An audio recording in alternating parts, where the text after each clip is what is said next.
When I tell you the crime scene photos from the Martin Luther King Jr. case give me chills, y'all, if y'all have not read this book, Black AF History, here on the TikTok shop, definitely read it.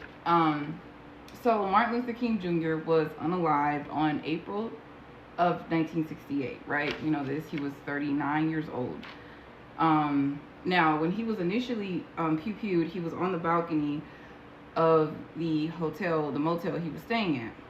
And when he was pew-pewed, he was actually still alive. So he was taken to the hospital, right? And when he was taken to the hospital, he was still alive. But he was going to be, if he did survive, he was going to be a quadriplegic. But allegedly, a nurse and a doctor that were hired by the CIA, allegedly, might have had something to do with unaliving him.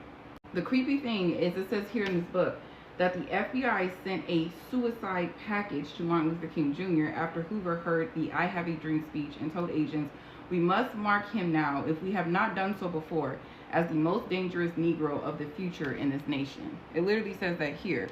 Now, James Earl Gray was the man that was officially responsible for pew-pewing him. And basically, in April 4th, 1968, James Earl Gray discovered that Martin Luther King was staying at the Lorraine Motel in room 306. And that's when he planned on coming there. Now, I want to note, when he arrived at the hospital at 6:16 p.m., y'all, at St. Joseph Hospital, he was unconscious, but he was still alive. He was breathing irregularly, and he had a weak pulse. Now, it says that he was not bleeding excessively by the time he got to the hospital, probably due to hypovolemic shock.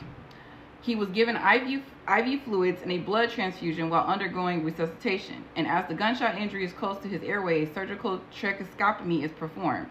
The wound is explored surgically, and when it is identified, the right subclavian artery, external jugular vein, and vertebral artery were all injured. Clamps and sutures are placed to try to control the bleeding. Now, I will show the photo, but it literally was like right here, okay? Like, this is where it happened. Now, at 6:45 p.m., they say, now between 6:16 and 6:45, they say his blood pressure was no longer detectable. Sorry, I have notes. And he had an agonal rhythm on the ECG. External cardiac massage begins, and an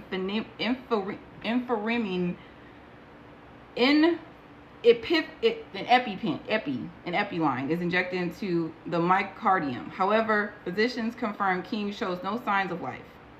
IV fluids, cardiac massage, and ventilation are continued for several more minutes, but King's ECG is flatlined and his pupils are fixed and dilated.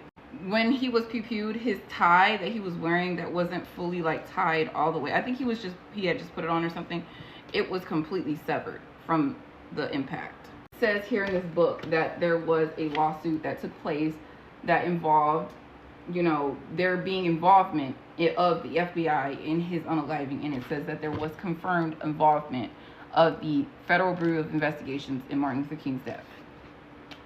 Now, he was leaning over the balcony when he was pew-pewed, and when it happened, he fell backwards. So he fell like this. And the bullet basically entered the right side of his face and his neck, and he began bleeding profusely. Like, it was blood everywhere, all over the ground, and like people around him were trying to soak up the blood with clothes and stuff like that. And he was lying there, and he was found to have a pulse at the time. He did have a pulse because they checked him for a pulse. And his head was placed on a pillow. The wound was covered with a towel, and his torso with a blanket. And he moved his mouth slightly, but he does not speak and quickly loses consciousness. Ray flees the scene, abandoning his suitcase and rifle wrapped in a green blanket in the doorway of the nearby Canopies Amusement Company. Now, Ray was a runaway of a mental institution, I believe, which is really strange, because how did this random dude run out of a mental institution and unalive Martin Luther King Jr.?